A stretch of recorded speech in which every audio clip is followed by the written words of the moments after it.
저는 경기도에 살고 있는 30대 중반 여자입니다. 3년 전 자기 자식은 귀하면서 남의 집 귀한 딸은 종처럼 부려먹는 시모에게 한 방 제대로 먹이고 이혼해버렸는데요.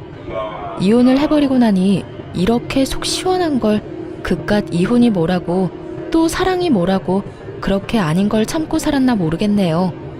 어쨌든 지금 이혼해서 더없이 만족스러운 삶을 살고 있으니 다 잘된 일이겠죠? 그러면 제 결혼 생활과 이혼에 관한 이야기를 시작해 보겠습니다. 저와 남편은 처음 소개팅으로 만나게 되었어요. 소개팅으로 만나 결혼까지 하게 된 그저 평범한 결혼이었어요. 그렇게 물 흐르듯 시간이 흘러갔고 저희는 어느새 결혼한 지 2년 차가 된 부부가 되었어요. 남편과 사이는 그럭저럭 괜찮은 편이었는데 단 한 가지, 저희 사이에 시누이만 끼었다 하면 다툼이 일어나곤 했어요. 처음부터 남편이 시누이 편만 들었던 건 아니었어요. 처음에 남편은 제 편만을 들어주며 시누에게 내 마누라 괴롭히지 마, 닭살이 돋는 말도 많이 하곤 했는데 시누이가 꽤 사는 집에 시집을 가며 변하기 시작하더라고요. 그 이유는 시누이가 알게 모르게 남편의 일에 도움을 주기 때문이었는데 시누이는 자기 남편을 살살 구슬려 남편의 일에 대해 조언도 하게 해주고 이런저런 도움을 주었다고 하더라고요. 그 덕에 남편은 언젠가부터 이런 말을 달고 살더라고요. 야, 매형이 조언해준 덕분에 이번 사업 따는 거 알고 있지? 알고 보니 우리 거래처 사장도 매형이랑 아는 사이라고 하는 것 같더라. 누나한테 조금만 더 잘 보이면 내 인생 더 편해질 것도 같은데. 그러니까 당신도 누나한테 자꾸 뭐라고 하지 말고 잘 보여야 돼. 그런 도움을 받고 나니 남편은 다른 콩고물이라도 떨어질까 싶어 시누이에게 더 잘하기 시작했고 심지어는 눈치까지 살피더군요. 그러면서 자연스럽게 시누이와 제가 부딪히면 저를 홀대하기 시작했고요. 저 역시 시누이에게 무조건 막대한 건 아니었어요. 저 역시도 남편에게 도움을 주니 어떻게 해서든 잘 지내보려고 했었지만 시누이가 저에게 하는 짓거리는 정말이지 참을 수 없을 만큼 치졸하고 사람 약을 올리는 행동이었어요. 시누이가 처음 저를 화나게 했던 것은 제 물건을 말도 없이 망가뜨리거나 가져가는 행동이었어요. 신혼집에서 가까운 곳에 살던 시누이는 이런저런 이유를 대며 저희 집에 오곤 했는데 사실은 제 물건을 가지고 가려고 그렇게 자주 왔나 싶을 정도로 제 물건을 묻지도 따지지도 않고 마구잡이로 가져가곤 했어요. 큰 건 가방부터 시작해서 작은 건 액세서리용 귀걸이까지 가져갔는데 비싼 건 비싸니 말이라도 꺼낸다고 하지만 몇천 원짜리 액세서리는 말도 못하고 속에서 열불만 터지기 일쑤였어요. 그래도 그때는 남편이 제 편을 들어주곤 했습니다. 아직도 기억나는 사건이 있어요. 시누이는 그날도 저희 집에 방문했고 급하게 집으로 간다며 집을 나서려고 하더라고요. 딱 보아도 지나치게 큰 가방에 무언가를 잔뜩 넣고 말이죠. 그걸 발견한 남편은 가려는 시누이를 붙잡고 이렇게 말했어요. 누나, 뭘 또 가져가는 거야? 내가 뭘 가져간다고 그래? 생사람 좀 잡지 마. 제대로 좀 숨기거나 그런 말을 해. 누나 가방 지금 터질 것 같다고. 제발 그러지 좀 마라. 내가 집사람 보기 창피해 죽겠다고. 돈도 잘 버는 사람이 왜 그렇게 남 물건에 집착을 해? 왜 그렇게 남 물건을 가지고 가냐고. 내가 언제 해? 이건 그냥 예쁘길래 좀 빌려가는 거야. 한여름에 오리털 패딩 입을 일이 뭐 있다고 빌려간다는 말을 해? 그리고 빌려가는 것도 아니잖아. 빌려가는 건 주인한테 물어보고 가지고 가는 건데 누나 집사람한테 아무 말도 안 했잖아. 시누이가 가방 속에 숨긴 것은 다름 아닌 오리털 패딩이었어요. 그것도 더워서 절로 짜증이 나는 한여름에 말이죠. 시누이는 남편의 핀잔에 민망하면서도 화가 나는지 가방에 구겨 넣었던 패딩을 내팽개쳤어요. 치사하다 치사해. 더럽고 치사해서 안 가지고 간다고. 그래, 더럽고 치사하니까 앞으로도 좀 가지고 가지 마.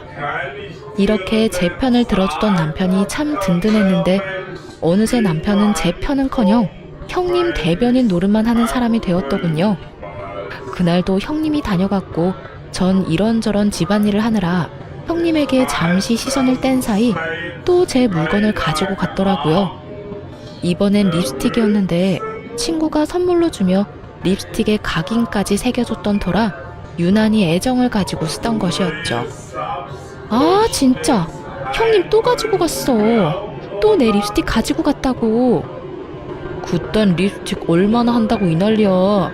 그리고 가지고 가고 싶어서 가지고 갔겠어? 누나가 어떤 집에 시집을 갔는데 그냥 색이 예뻐서 발라봤는데 어쩌다 보니 가방에 들어갔겠지. 속상했겠다. 누나가 왜 그랬지? 이 한마디가 그렇게 힘든 거였을까요? 전 그 한마디면 됐는데 남편은 끝내 제가 원하는 말은 해주지도 않고 말도 안 되는 이유를 붙여가며 시누이 대변을 하고 나서더군요. 립스틱에 발이 달린 것도 아니고 가만히 있는 시누이 가방에 그게 들어갈 리가 없다는 사실은 남편도 뻔히 알 텐데 저딴 말이나 하고 있으니 화는 더 올라오고 있었어요. 그걸 가지고 갔다고 하지 다르게 할 말 있다고 생각해? 그러지 말고 당신이 뭐라고 좀 해. 당신 말대로 형님은 부잣집에 시집 갔는데 왜 내 물건을 이리도 가지고 가는 거냐고. 아우 됐어. 사람 치사해 보이게 그런 이야기를 어떻게 해. 그냥 내가 사줄게. 그거 얼만데. 가격이 중요한 게 아니라 선물 받은 거란 말이야. 몇 번 바르지도 않았고. 비싼 거면 내가 직접 형님한테 말했겠지. 매번 말하기도 좀스럽게 꼭 이런 거만 가져가니까 더 미쳐버릴 것 같아. 그만해. 다음에 내가 만나서 잘 이야기할 테니까. 이야기할 생각도 없으면서 저딴 말을 한다는 건 더는 이야기하고 싶지 않다는 남편의 신호였고 저 역시 그런 남편과 실랑이를 벌이고 싶지 않았기에 남편을 한번 쏘아보고선 입을 다물었어요. 그나마 그 모든 것을 참고 살 수 있었던 건 부잣집에 시집간 시누이가 시집살이하며 저희 집에 오는 날이 현저하게 줄었다는 것이었어요. 가끔 와서 작은 물건 하나씩 가져가는 정도야 예전에 비하면 아무것도 아니었기에 저도 큰 소리 내지 않고 그저 하소연이나 하며 넘길 수 있었던 거죠. 그런데 더는 하소연이나 하며 넘길 수 없는 일이 일어나고야 말았어요. 그날은 시누이가 또 갑작스럽게 저희 집에 들이닥친 날이었는데요. 저는 그 당시 임신 준비 때문에 집에서 쉬며 병원에 다니고 있었고 그 때문에 저 역시 조금은 예민한 시기였어요. 그날 역시 병원에 다녀와 집에서 쉬고 있는데 시누이가 장보러 나온 김에 들렀다며 집으로 들어오더라고요. 시댁이 오죽 답답했으면 장 본다는 핑계대고 우리 집에 왔을까 싶어 친절하게 대해주려고 노력했는데 그런 저의 마음을 아는지 모르는지 시누이는 시댁에서 당한 모든 것을 저에게 쏟아내기 시작했어요. 올케는 집에서 뭘 하길래 집이 이 모양이야? 날이 선 목소리를 보아하니 한바탕 깨지고 온 것이 분명하더라고요. 그렇지 않아도 앙칼진 시누이의 목소리가 2 옥타브는 높아진 것 같았으니까요. 전 최대한 다툼을 피해보려 친절하게 대답하려 애썼어요. 집이 어떤데요? 어제 대청소했는데 제가 보기엔 깨끗한데요. 올케, 눈 나빠? 여기 머리카락 안 보여? 여기 머리카락 떨어져 있잖아. 시누이가 가리킨 쪽엔 긴 웨이브 머리카락이 떨어져 있었는데 대충 보아도 그건 시누이의 머리카락이었죠. 전 짧은 단발이었기에 저 길이의 머리카락이 떨어지려야 떨어질 수가 없었으니까요. 형님, 그건 형님 머리카락이잖아요. 그렇게 머리카락을 매만지니까 머리카락들이 버티겠어요? 그래? 어찌되었든 거슬리니까 얼른 치워. 이거 못 보던 건데 새로 샀어? 시누이의 손가락의 끝엔 큰맘 먹고 퇴직금으로 산 명품 샌들이 있었고 전 순간적으로 아차 싶었어요. 뭐긴 뭐예요. 그냥 신발이죠. 이거 명품이잖아. 무슨 돈으로 샀냐고. 올케 혹시 집에서 놀고 먹으면서 내 동생 돈으로 사치 부리고 살아? 그 순간 확 성질이 올라오더라고요. 가정주부가 하는 일이 많다는 걸 누구보다 잘 아는 시누이가 저딴 말이나 하며 남편 등골 빼먹는 여자로 몰고 가니 더욱 화가 났던 것 같아요. 전 시누이의 말이 끝나자마자 언성을 높이며 시누이에게 따지듯 말했어요. 형님, 무슨 말을 그렇게 하세요? 형님도 일 안 하고 집안일만 하는데 놀고 먹기만 하는 거 아니잖아요. 그리고 이 신발 제 돈으로 샀어요. 그간 직장 생활을 하느라 고생했다는 의미에서 제 돈으로 산 제 신발이라고요. 신우이는 제 말을 듣지도 않은 채 명품 신발을 들고 이리저리 살펴본다 싶더니 이내 발을 우겨넣고 있더라고요. 신우이 발은 245 사이즈였고 제 발은 230 사이즈로 아무리 우겨넣는다고 한들 소용없는 짓이었는데 말이죠. 잘 넣으면 들어갈 것 같은데? 형님, 그러지 마세요. 그러다 망가진다고요. 에이, 망가지기는 무슨. 한번 신어보고 괜찮으면 나도 사려고 그래. 있어봐. 이렇게 하면 들어가려나? 형님, 진짜 그러다 뜯어질 것 같아요. 진짜 옳게. 안 뜯긴다니까. 혹시나 망가지면 내가 사줄게. 이까짓 거 얼마나 한다고 이 난리야? 신우이는 인정사정 없이 발을 밀어넣으며 뒤꿈치용 가죽 끝을 잡아당기고 있었고 결국 뚝 하는 소리와 함께 가죽이 뜯겨나가고 말았습니다. 형님! 어머, 이거 왜 이렇게 됐지? 멋쩍은 듯 웃는 신우이와 깊은 탄식과 함께 얼굴을 감싸지고야만 저의 사이엔 신우이의 얄미운 웃음소리만 맴돌고 있었어요. 그 순간 그간 신우이가 가져간 제 물건들이 떠오르며 참을 수 없는 화가 올라오더라고요.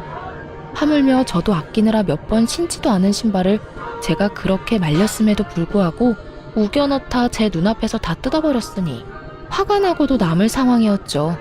그 순간 정말 눈이 뒤집힌다는 느낌이 들며 신우이를 향해 그동안 쌓였던 울분을 토해냈어요. 형님, 진짜 왜 이러세요? 저한테 무슨 억하심정이라도 있어요? 그러지 않고서야 왜 저희 집에만 오면 이렇게 제 물건을 망가뜨리세요? 망가뜨리고 가져가 버리고. 형님, 저번에 제 명품 가방 말도 없이 가져가서 저하고 싸웠던 건 기억하죠? 그땐 뭐라고 했어요? 이제 제 물건은 더럽고 치사해서 쳐다도 안 본다고 하지 않았어요? 그 뒤로 어떻게 하셨어요? 그 뒤로 내가 뭘 어쨌는데. 난 그 뒤로 아무것도 안 가져갔어. 이거 왜 이래? 동서 그 정도 피해의식이면 병적인 거야. 병원에 가봐. 생사람 잡지 말고. 신우이는 제가 아무것도 몰라 아무 말도 안 했다고 생각하는지 딱 잡아떼며 저를 무슨 정신병이라도 걸린 사람 취급을 해대더라고요. 저는 그 모습에 더 화가 나 더럽고 치사해서 말하지 못했던 물건들을 집어주며 신우이에게 따져 물었죠. 병원은 형님이 가보셔야죠. 그 정도면 제가 아니라 형님이 무슨 문제가 있는 거라고요. 립스틱, 향수, 머리핀, 스카프 등등. 뭐라고 하기엔 치사한 것들만 골라서 하나씩 가져간 거 제가 몰라서 참고 있는 줄 아세요?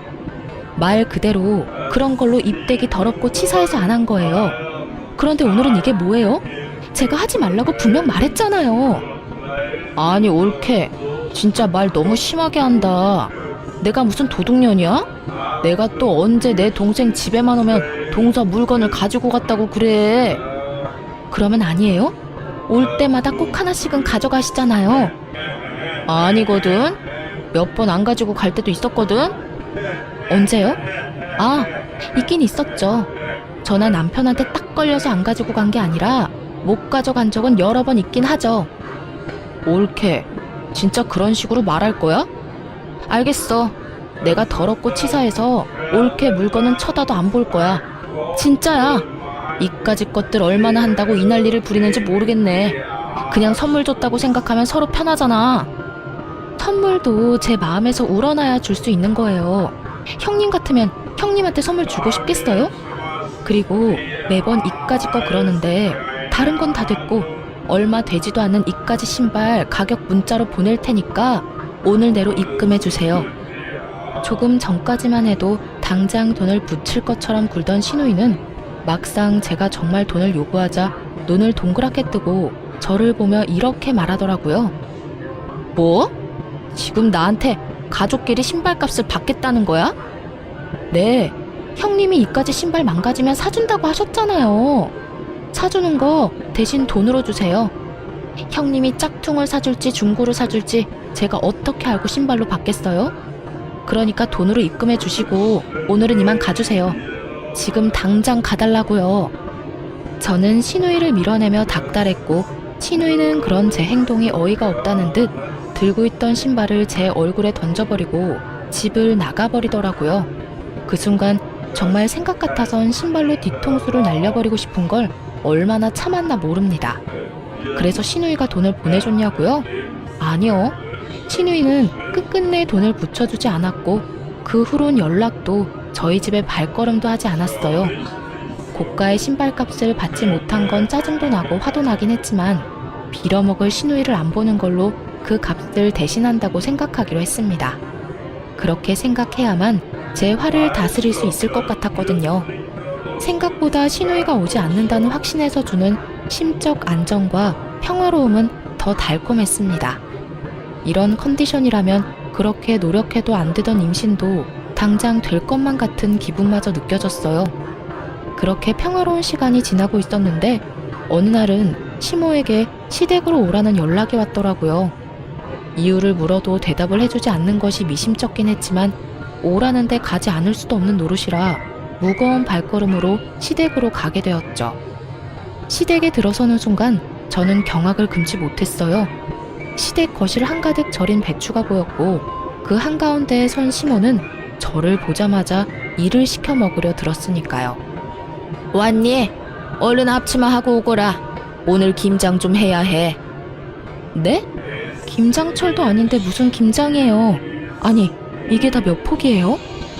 얼마 안 되는데 50포기는 넘는데 100포기는 안 될 거야. 그래도 내가 너 힘들까봐 절인 배추를 산 거니까 고마운 줄 알아. 요즘에 이런 시어머니가 어디 있니? 네, 이런 시어머니가 또 없긴 하죠.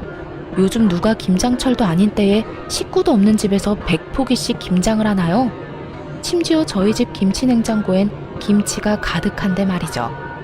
제가 알기론 시댁에도 남은 김치가 절반은 넘게 남았던 걸로 아는데 갑자기 김장이라고 하니 의아한 기분이 들었어요.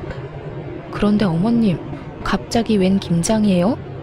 어머님네 김치도 아직 많이 남았잖아요. 어머님도 그렇고 남편도 그렇고. 김치 별로 안 먹어서 먹을 사람도 없는데 이만큼이나 해서 어쩌시려고 이렇게나 많이 하세요? 우리 먹을 거 아니다. 네 형님 줄 거야. 그 망할 옆에 내가 글쎄 내 딸한테 혼자 김장을 해라고 했다지 뭐니.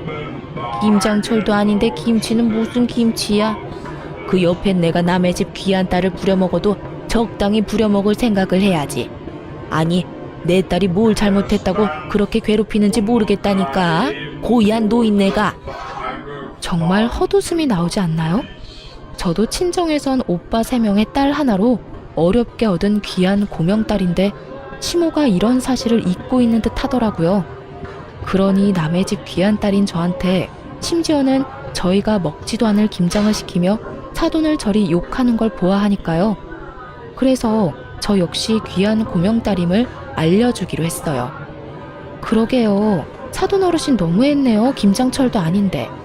남의 집 귀한 딸한테 김장 100포기가 무슨 짓이래요? 그렇죠, 어머님? 내 말이 그 말이야.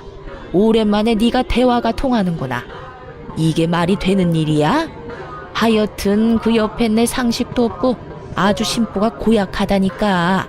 아유, 일단 얼른 서두르자. 좀 있으면 네 형님 올 거야. 그 전에 우리가 대충 마무리해야 걔는 편히 쉬다가 가지.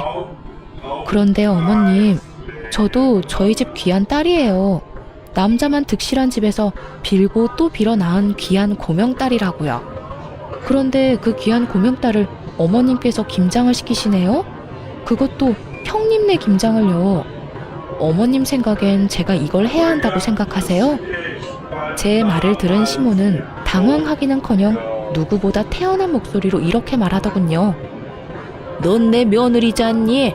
당연히 해야지. 네 시누이랑 너랑 같니? 그 순간 아 하고 깨달음을 얻었어요. 더는 이렇게 살면 안 되겠다는 깨달음이었죠. 시모도 처음부턴 이러지 않았습니다.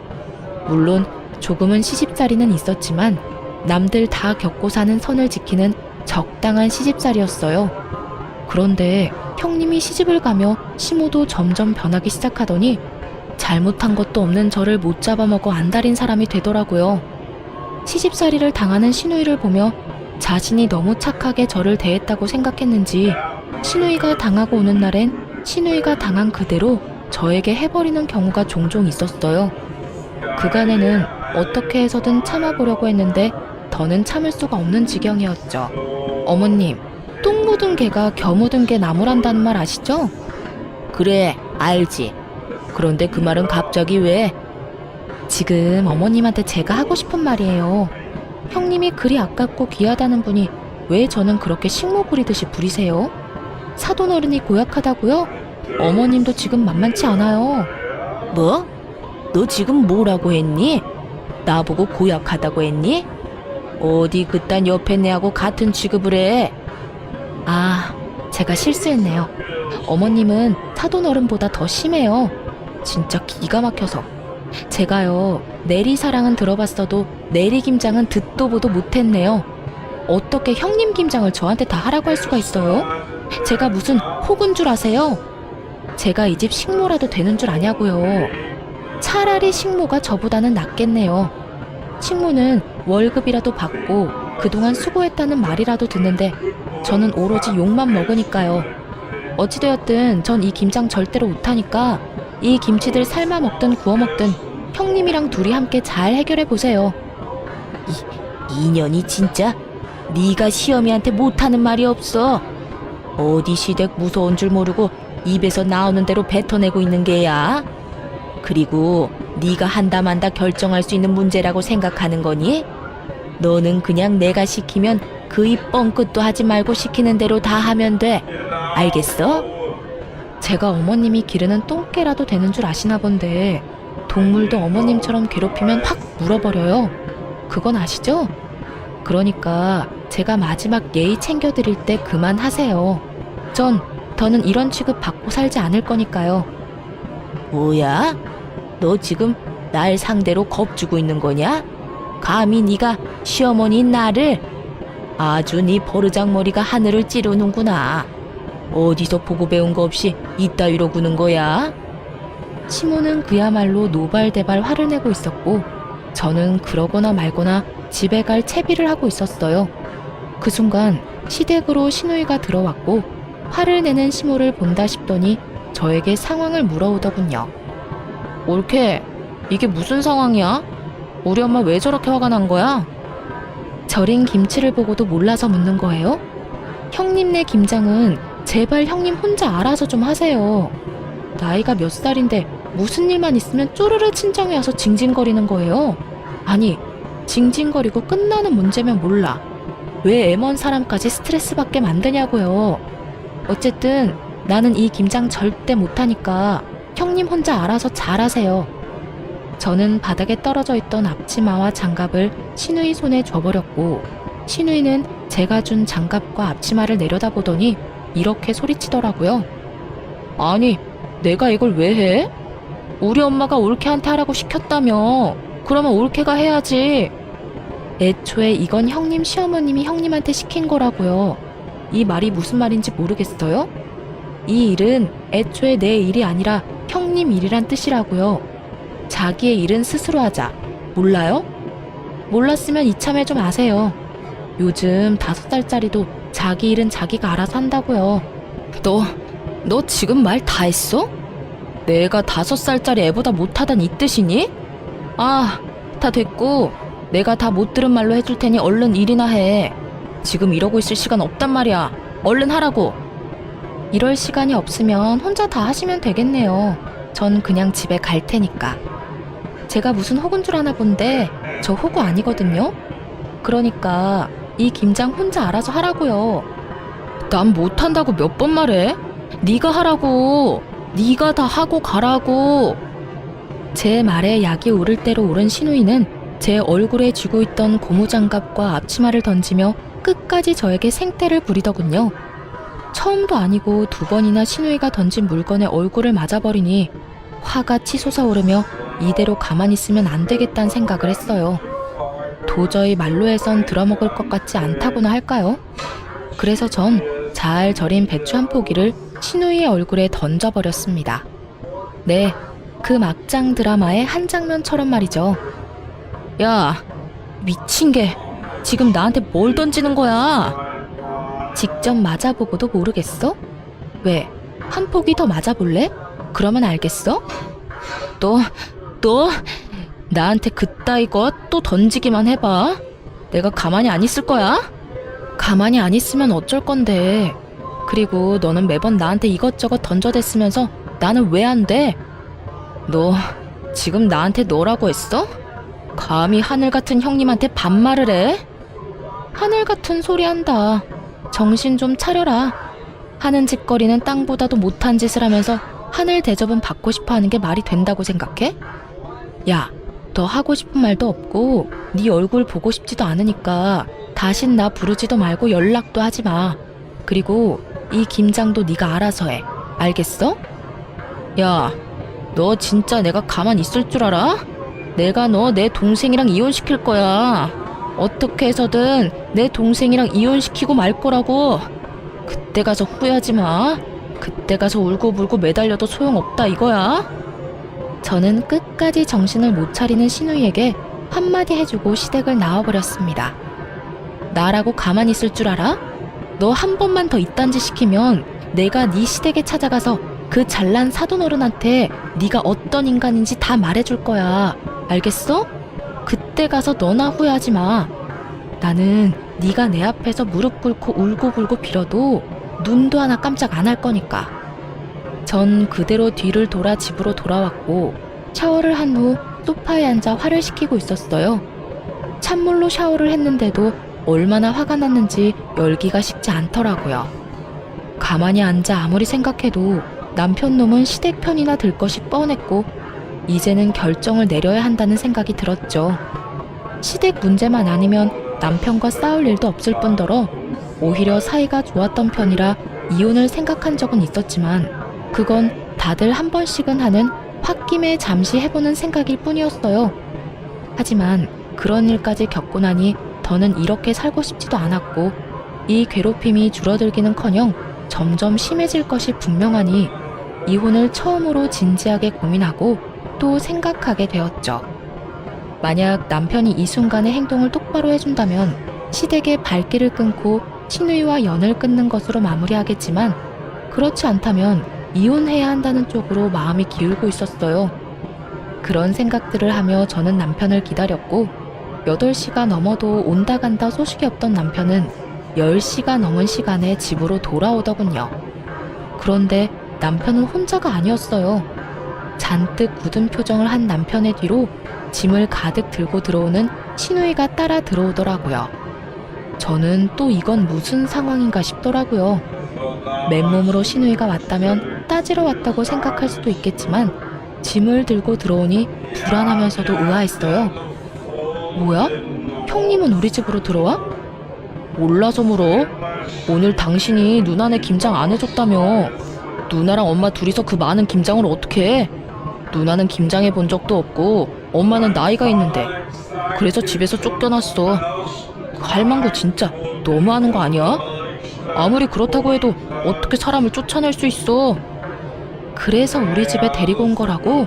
앞으로 우리 집에서 살려고? 그러면 어떻게 해? 당신 때문에 모든 일이 이렇게 됐는데 우리가 책임져야지. 평생은 아니고 조만간 그 집에서 다시 부르면 돌아가면 되니까 그때까지만 좀 같이 살자.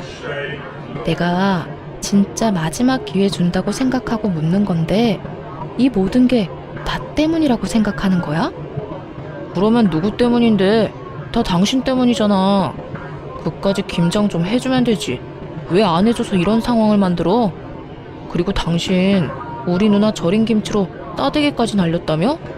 내가 진짜 그 이야기 듣는데 내가 다 화가 나더라. 여러모로 당신이 잘못했으니까 당신도 아무 말 하지 말고 누나한테 잘못했다고 빌어 얼른. 그렇게 남편놈은 마지막 기회마저 날려버리는 소리를 해대고 있었고 그 순간 잡고 있던 모든 끈이 끊어져 나가는 소리가 들리더군요. 신발 벗지 말고 너도 나가. 참 많이도 고민했는데 남편의 말을 듣는 순간 길었던 고민에 비해 결론은 빠르고 명확하게 결정되더라고요.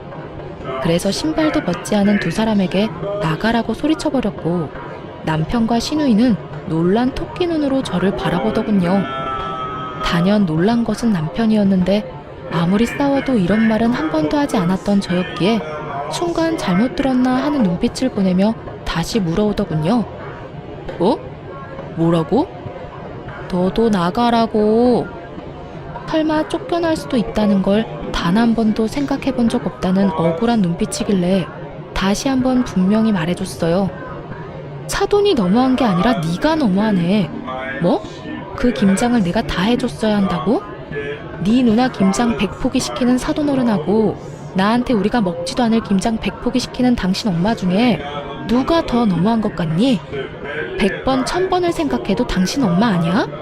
당신도 똑같아. 어떻게 나한테 그딴 식으로 말할 수가 있어? 난 더는 너 같은 인간이랑 살 생각도 없으니까 나가라고. 제가 소리를 질러대자 신우이가 나서 동생 편을 들며 화를 내기 시작했어요. 야, 너 진짜 오늘 미쳤어? 아까 엄마 집에서도 미친 사람처럼 굴더니 지금 또 이러네? 네가 뭔데 내 동생한테 나가라 말아야. 너 정신 못 차려? 누가 누구한테 혼수질인지 모르겠네 진짜. 야, 정신은 너나 차리고 내려놓은 짐이나 다시 챙겨서 나가기나 해. 신우이는 급기야 참을 수 없다는 듯 욕설을 쏟아내기 시작했고 전 그런 신우이에게 녹음 중인 휴대전화를 보여주며 이렇게 말했어요. 이거 다 녹음 중이거든? 그러니까 내 신발값은 너한테 받을 위자료로 대신할게. 무슨 뜻인지 알지? 내가 너한테도 소장 보낼 거란 이 말이야. 그러니까 그 잘난 시댁 도움을 받든 그 애틋한 친정 도움을 받든 해서 준비 단단히 해두는 게 좋을 거야. 난 무슨 수를 써서라도 너한테 위자료는 받아낼 테니까 말이야. 제가 이렇게까지 하자 남편은 그제야 상황의 심각성을 인지했는지 목소리 톤을 급하게 낮추며 이렇게 말하더군요. 여보, 진짜 왜 이래? 정말 당신 이혼이라도 하려고 이러는 거야? 그래서 나보고 정말 이 집에서 나가라고? 그까지 김장이 뭐라고 이렇게까지 하는 거야? 일단 흥분을 좀 가라앉히고 나랑 천천히 이야기 좀 해. 어? 그까지 김장이 뭐라고 상황을 이렇게 만든 사람은 내가 아니라 당신 식구들이거든? 오늘 이 상황까지 오는 동안 내가 뭘 잘못했길래 왜 다들 날 못 잡아먹어서 안달이야? 그래, 당신 화난 거 다 알겠고 다 이해하니까 일단 나랑 차분하게 이야기부터 하자. 이혼은 아니지. 이런 걸로 무슨 이혼을 해. 이제서야 이해를 한다고? 그 이해 참 빠르기도 하네. 그런데 어쩌냐? 난 참을 만큼 참았고 더는 참을 노력도 인내도 남아있지 않으니까 그냥 이혼해.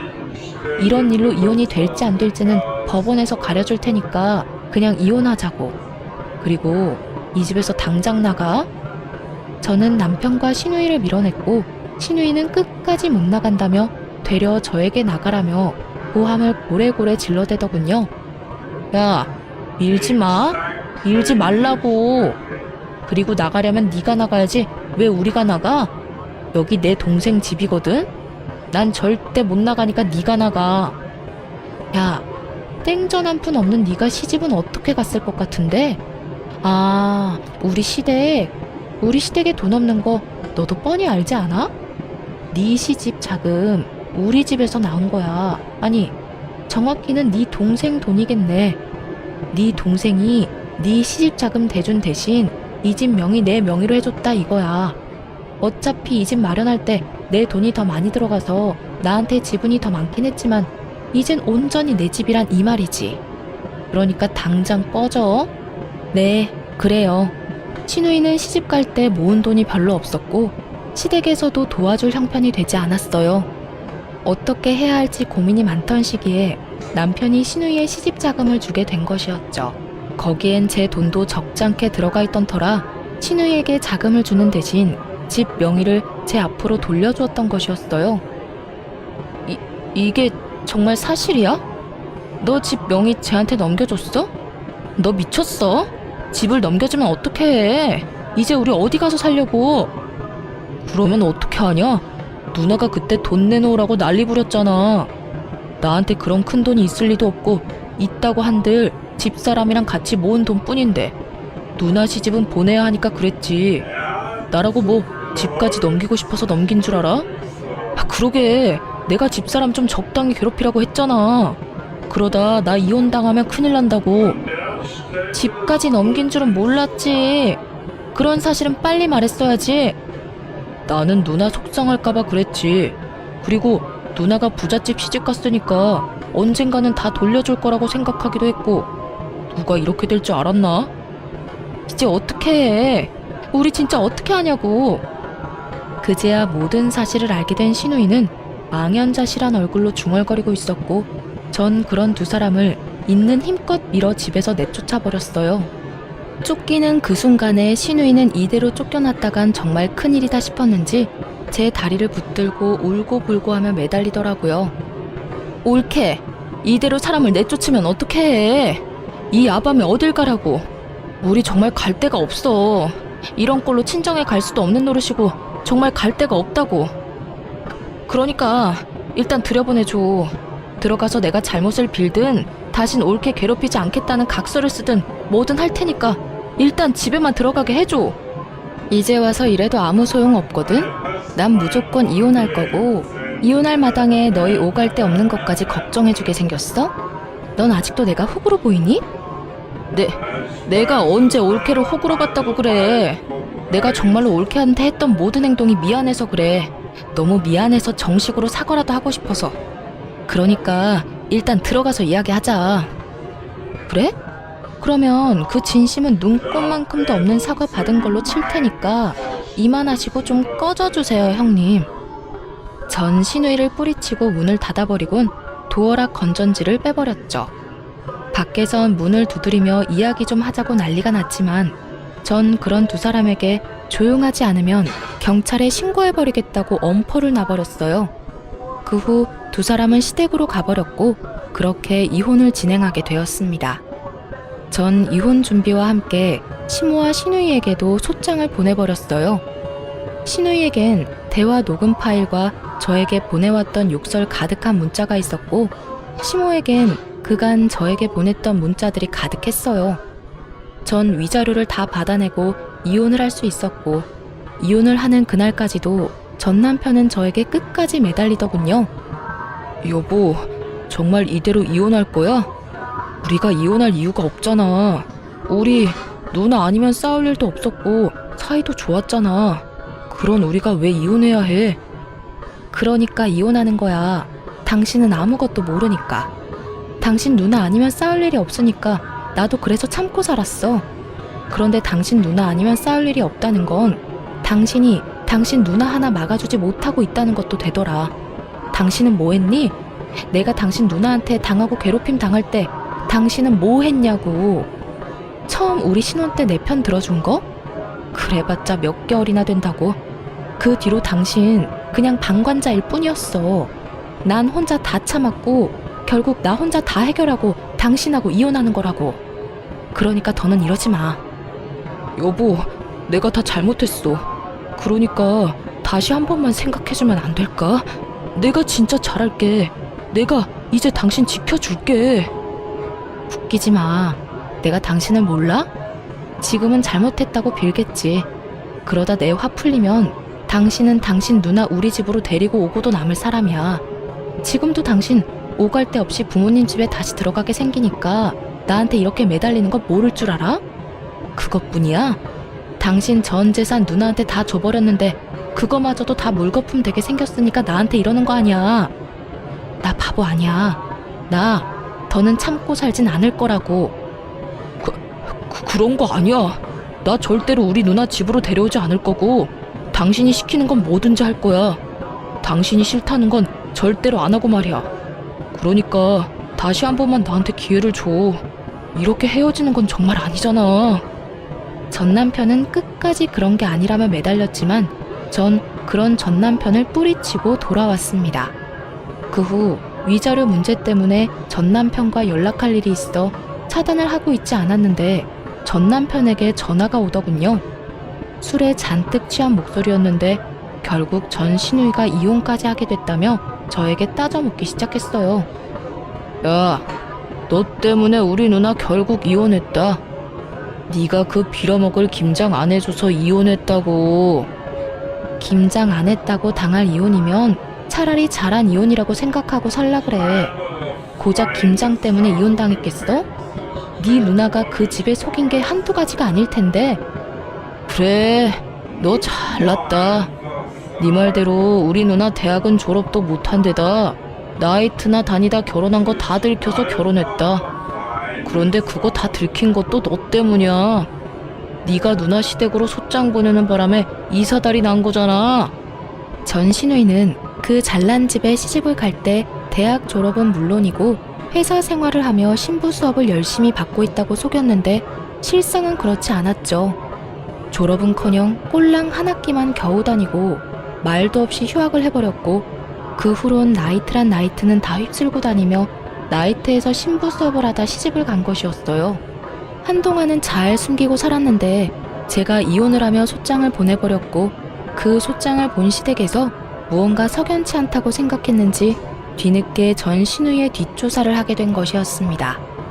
그제야 안 사실인데 전신우이는 결혼을 하고도 정신을 못 차렸는지 친정 핑계를 대며 나이트도 들락날락거렸다고 하더군요. 그러니 이혼은 당연한 결과였고 위자료까지 뱉어내고 이혼을 했다 하더군요. 전 남편은 전신우이가 한 짓은 생각도 하지 않고 무조건 제 탓을 하며 여전히 고함을 질러대더군요. 잘못했다며 애절하게 매달리던 사람 어디 갔나 싶었어요. 야, 이게 네 본 모습이야. 알겠니? 무슨 일만 생기면 네 가족 허물은 덮어놓고 무조건 내 탓만 하는 이게 네 본 모습이라고. 그래, 이게 내 본 모습이다. 네가 어쩔 건데 어쩔 거냐고. 그리고 너 우리 누나 어떻게 할 거야? 우리 누나 어떻게 책임질 거냐고. 우리 누나 다시 매형이랑 붙여줄 거 아니면 우리 누나 위자료라도 내놔. 돈이라도 내놓으라고. 너 진짜 제정신 아니구나. 내가 왜 돈을 줘야 하는데. 네 누나가 내 물건 훔쳐간 것만 생각하면 위자료 말고 주머니 속 10원짜리 하나까지 다 쓸어오고 싶은 심정이야 내가. 그런데 나한테 돈을 내놓으라고?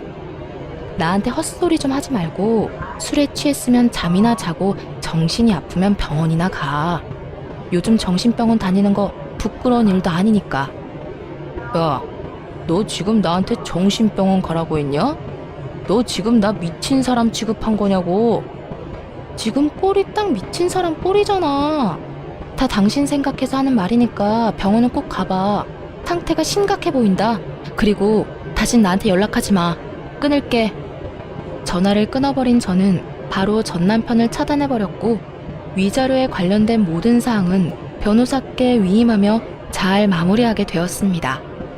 그 후 들려오는 소식엔 전 남편과 이혼당한 전 시누이는 전 시댁으로 들어갔다 하더군요. 전 시모 속도 알만하더군요. 시집 장가 다 보내놨더니 위자료를 주느라 빚쟁이가 되어 다시 집으로 돌아왔으니까요. 그 짧고도 통쾌한 소식을 마지막으로 더는 그 사람들의 소식은 들을 수 없었어요. 아니, 듣고 싶지도 않아 귀를 막고 살았네요. 그 후 전 집값이 많이 오른 집을 처분하고 혼자 살기 편한 작은 집을 얻어 잘 살고 있어요. 일을 쉰 지 오래돼서 그런지 취업이 잘 되지 않더라고요. 사연을 들어보면 제 취업도 턱턱 잘들 하시던데 저는 그렇진 않았어요. 그래서 엎어진 김에 쉬어간다고 생각하며 휴식기를 보내며 미래를 고민하게 되었고 고민한 결과 작은 가게를 차리게 되었어요. 요즘엔 어느 정도 자리를 잡아 떵떵거릴 만큼 돈을 많이 버는 건 아니지만 생활에 무리 없을 만큼은 벌며 잘 지내고 있습니다. 전 앞으로도 이렇게 소소하게 지내며 큰 욕심 부리지 않고 그저 평범하게 살아보려고 해요. 이렇게 살아가다 좋은 사람이 생기면 연애도 다시 하고 꿈이 생기면 그 꿈을 위해 또 노력하며 살아가려고요. 가끔 저에게 이혼한 걸 후회한 적이 없냐고 묻는 사람들이 간혹 있는데요. 저는 그럴 때마다 이렇게 대답합니다. 왜 진작 이혼하지 않았을까? 그 후회는 한다고요. 이거 하나만 빼면 우리 부부 사이엔 아무 문제가 없는데라는 말은 그 하나를 해결하지 않아 우리가 계속 싸우고 있음을 너무 늦게야 깨달은 것이었죠. 어쨌든 전 이혼을 하고 난 후 후회는 해본 적도 없고 지금 살아가는 이 삶에 만족하고 행복하답니다. 이로써 저의 사연도 끝이 났습니다. 지금까지 긴 사연 함께 해주셔서 감사합니다.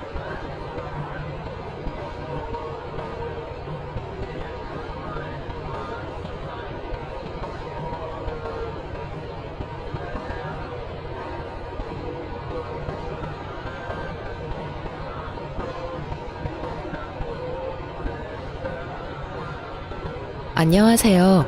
저는 30대 후반의 평범한 여성입니다. 전 남편에게 정말 말도 안 되는 일을 당했는데 복수를 하고도 분이 덜 풀려 여기서 이 한 좀 풀어보고자 사연글을 작성하게 됐어요. 저는 몰랐어요. 악연이란 언제나 인연으로 위장하고 있다는 걸요. 그래요. 처음에 남편과 만났을 때는 정말로 인연이라는 생각을 했어요. 솔직히 연애할 때는 다들 그렇잖아요. 나한테 잘해주는 남자가 제일 좋은 신랑감이라고 생각하죠. 그 사람이 언제나 나를 지켜줄 것 같고 언제나 저와 함께할 것 같은 착각. 저도 그렇게 착각했었어요. 착하고 순수하며 제 마음을 잘 읽어주는 건 사실 결혼하고 나면 그렇게 중요한 건 아니었어요. 제일 중요하게 봐야 할 것을 보지 못하고 섣부른 결혼을 선택한 제가 결국 결혼 4년 만에 이혼을 하게 된 건 어찌 보면 당연한 일이었을지도 몰라요. 저는 애견 미용사였어요. 어릴 때부터 귀엽고 깜찍하고 충성스러운 강아지를 좋아했고 결국에는 그것이 제 진로에 큰 영향을 미쳤죠. 저희 친정이 엄청 부자는 아니었지만 가게 보증금은 빌려줄 정도로 여유는 있으셨고 그렇게 미용을 배운 후부터는 제 가게를 꾸려나가며 일을 했어요. 남편은 당시에 나이가 든 강아지를 한 마리 기르고 있었는데 그 강아지의 미용을 제게 맡기면서 저와 손님 직원의 관계로 알게 됐어요. 정기적으로 미용을 맡기던 남편이 예약 문자가 아닌 강아지의 죽음 소식을 알려온 날부터 저희는 더 이상 손님과 직원의 관계가 아니게 되었습니다. 그렇게 연락을 하고 서로 호감을 가지기 시작했어요. 그렇게 결혼 이야기가 오가고 처음으로 시댁에 방문하게 되었어요. 그런데 분위기가 상당히 묘했던 것이 아직도 기억에 남아요. 뭔가 꺼림칙하고 서먹하고 거리감 있는 느낌. 아무리 봐도 화목한 집안이라는 생각은 들지 않았거든요. 사실 도리어 그 서먹함이 다행일지도 모른다는 생각을 했어요.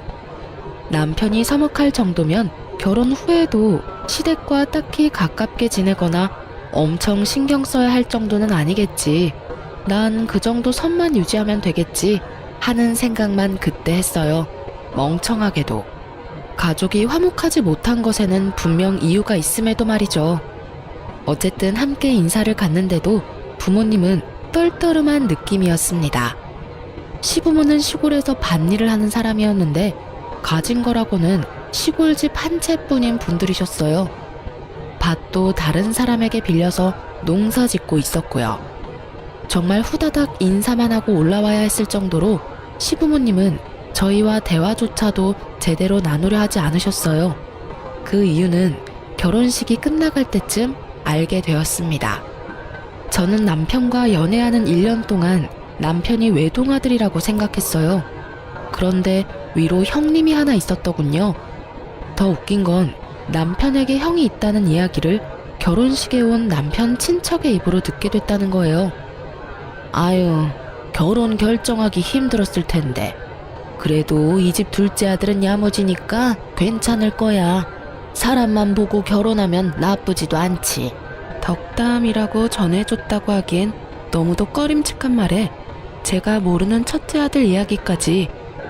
첫째 아들에게는 하자가 있다는 식으로 들리는 말에 저는 뭔가 이상하다고 생각했지만 그때는 이미 결혼식이 한창이었으니 자세히 생각할 시간도 없었어요. 시아주버님이든 누구든 어차피 시댁과 남편이 저렇게 소원한데 우리한테 영향을 미칠까? 그런 아니란 생각만 했죠. 그런데 그 시숙은 말 그대로 인간 쓰레기였어요. 그것도 활용 불가능하고 처치곤란인 쓰레기. 나름대로 저에게는 행복한 결혼식이 끝나가고 마지막으로 예식장 식대 계산하는 시간이 됐죠. 저는 부모님과 계산을 했는데 시댁에서 갑자기 부산스럽게 난리가 났더라고요. 뭐? 돈 가방이 왜 없어져? 축의금 잘 챙긴 거 맞아? 사촌동생이 어깨에 꼭 메고 다녔는데 순식간에 열린 상태로 안에 내용물이 다 사라졌어요. CCTV 돌려보니까 형이. 아이고, 그것이 또 어디서 소식을 기어듣고 나왔구나. 그 역병 같은 놈이 또 나왔어. 이를 어쩌냐?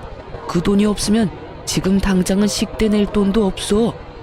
남편과 시부의 대화에 저는 못 본 척 할 수가 없어서 남편에게 슬쩍 다가가 말했어요. 무슨 일 있어? 자기야.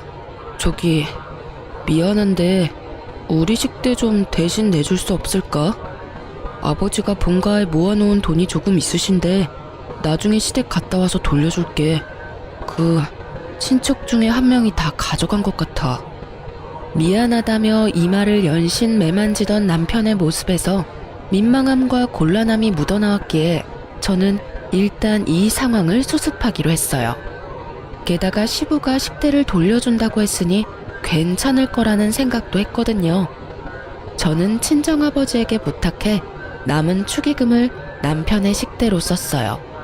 친정아버지는 기분이 좋지 않아 보였죠. 단순히 축의금의 절반을 당장 빌려줘서가 아니라 이렇게 경사스러운 날 딸이 시집 가는데 벌써부터 사돈댁에서 잡음이 터져나오니 불안한 마음이 더 컸던 것 같았어요.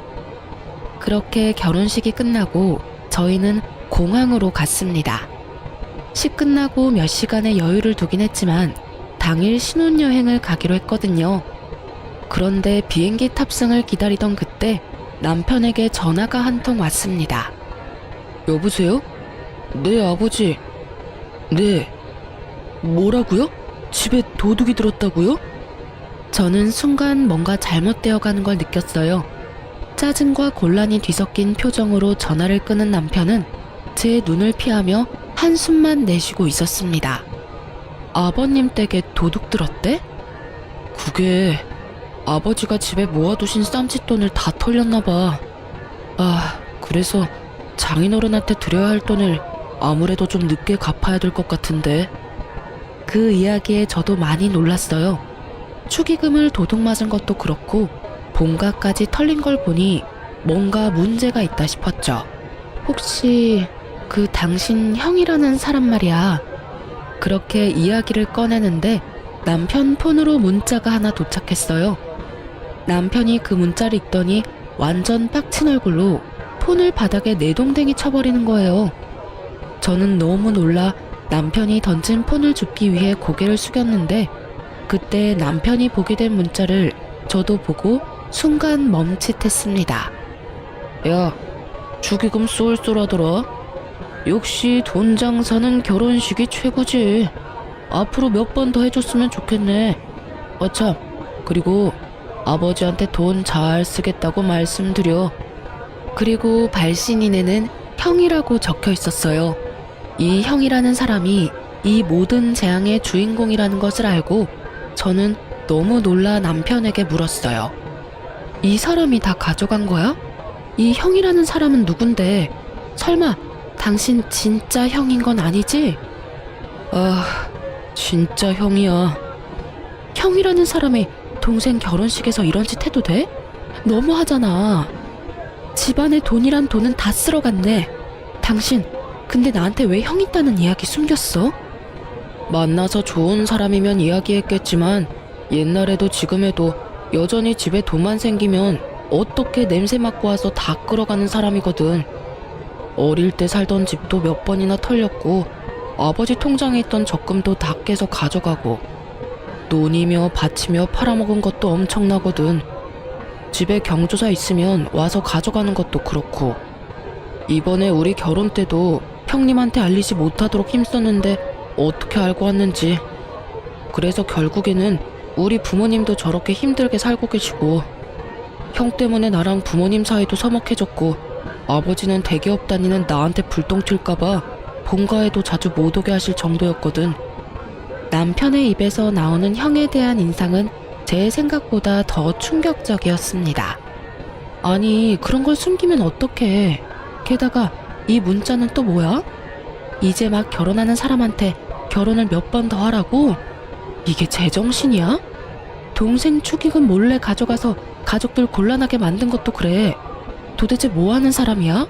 진짜 너무하잖아. 그리고 당신도 그런 이야기가 있으면 나한테 이야기를 해줬어야지. 우리가 결혼할 사이인데 그걸 숨기면 어떡해. 그만해. 나도 알고 있어. 더 이상 이 이야기 그만하자. 그만할 분위기가 아니잖아. 이 상태로 신혼여행에는 어떻게 가? 아버지한테도 좀 이따가 돈 붙여주기로 했는데 어떻게 해? 저도 퍽 곤란한 상황이었어요. 제가 받은 돈은 패백 때 친척들에게 받은 돈과 친구들이 제 계좌로 따로 넣어준 축의금 말고는 없었거든요. 제가 일하며 모아놓았던 돈은 결혼식 자금과 우리가 살 신혼집의 전세금을 절반을 부담하는 바람에 정말로 남아있는 돈은 거의 없는 상태였죠. 근데 당신도 당신이지만 시아버지 시어머니도 그래. 집에 그런 문제가 있으면 나한테 말이라도 해줬어야지. 이건 뭐 아무것도 모르고 다 뺏긴 꼴이잖아. 그만하라고 했지. 그게 우리 부모님까지 나올 일이야? 형이 잘못하긴 했지만 부모님도 형도 내 가족이야. 내 앞에서 가족 욕하지 마. 그게 얼마나 기분 더러운 건지 몰라서 이래? 욕? 내가 지금 욕을 언제 했어? 그럼 넌 이게 맞다고 생각해? 내가 당신 가족 구성원도 제대로 모르고 결혼한 게 진짜 결혼하는 게 맞는 거냐고. 며느리가 되는데 그 집에 형이 있는 걸 결혼식이 돼서야 알아? 그건 상식적인 일이야? 그리고 당신이 감싸는 그 형이 우리 집에 피해를 안 줬으면 모르겠는데 지금 벌써 우리 집에 피해를 끼치고 있잖아. 당신이 감싸야 할 사람이 축의금 다 가져간 형인 거야? 아님 돈 없을 때 도와준 우리 가족이랑 나야. 기분이 더러우면 어떡할까? 사과라도 해줘. 근데 그 사과 원하면 우리 집 돈부터 갚아. 우리 아버지한테 당신이 사과 먼저 하고 집안에 있는 도둑 간수도 제대로 못해서 급한 불 꺼준 나한테 이제는 뭐? 기분이 더럽다고? 도와준 나한테 지금 할 소리야? 왜 화를 내? 그냥 말로 해도 되잖아. 왜 이렇게 감정적으로 나와? 소리 지르지 말고 말로 하라고. 소리를 지르고 말고 할 게 아니라 너 하는 말이 소리를 지르게 만들잖아. 내가 한 말 중에 틀린 말은 하나도 없는데 왜 당신이 이렇게 당당해? 내 기분 더러워진 건 생각 안 하고 너 기분 더러운 것만 신경 쓰고 있으면서 내가 지금 웃으면서 해준다고 좋아서 도움 주고 있다고 착각하나 본데 나도 내 기분 더럽게 만들고 싶지 않아서 필사적으로 여태까지 너한테 티 안 내고 버틴 거라고. 그 와중에 너는 네 생각만 하고 네 가족 생각만 하지? 나도 내 가족 생각했으면 지금 당장 다 내팽개치고 나 혼자 여기 남았을 거야. 신혼여행은 무슨 신혼여행? 이 기분으로 여행을 뭐하러 가? 그것도 나 열받게 만든 인간이랑. 결국 열받아서 남편에게 한 소리 퍼부은 저는 온몸으로 기분 나쁜 티를 뿜어냈습니다. 참을 수 없었어요. 자기가 왜 나한테 기분이 더럽다고 말해요? 이 상황에서 진짜 기분이 더러워야 할 사람이 누군데. 저는 아버지께 가야 할 축의금의 절반까지 날아갔고 그 돈을 언제 받을 수 있을지 모른 상태가 되었으며 아주버님이라는 작자에게 결혼을 몇 번이나 더 하라는 문자까지 보고 완전 열이 받은 상태인데 게다가 남편 수중에 있는 돈이 한 푼도 없으니 더 문제였어요. 신혼여행에서 돌아오는 길에 양가 부모님 선물을 사오기로 했는데 이렇게 되면 양가 부모님 선물도 제 돈으로 사야 하는 상황이 됐잖아요. 단순히 돈이 들어서 화가 난 게 아니었어요. 이 행복한 신혼여행의 기분을 완전히 잡치게 돼서 짜증도 났는데 돈까지 내가 다 내서 무언가를 해야 한다는 상황이 더 열이 받은 거였죠. 노발대발하는 제 모습에 남편이 순간 흠칫하더군요. 결혼할 때까지는 저는 한 번도 화를 낸 적이 없었거든요. 아마 제가 화내는 모습을 처음 봤을 수도 있어요. 제가 화를 안 낸 이유는 단순했어요. 서로 다른 환경에서 자랐으니 저와 다른 면을 발견하더라도 상대방에게 그걸 고치라고 강요하지는 않았거든요. 근데 남편도 저한테 상식적인 선에서 대했고요.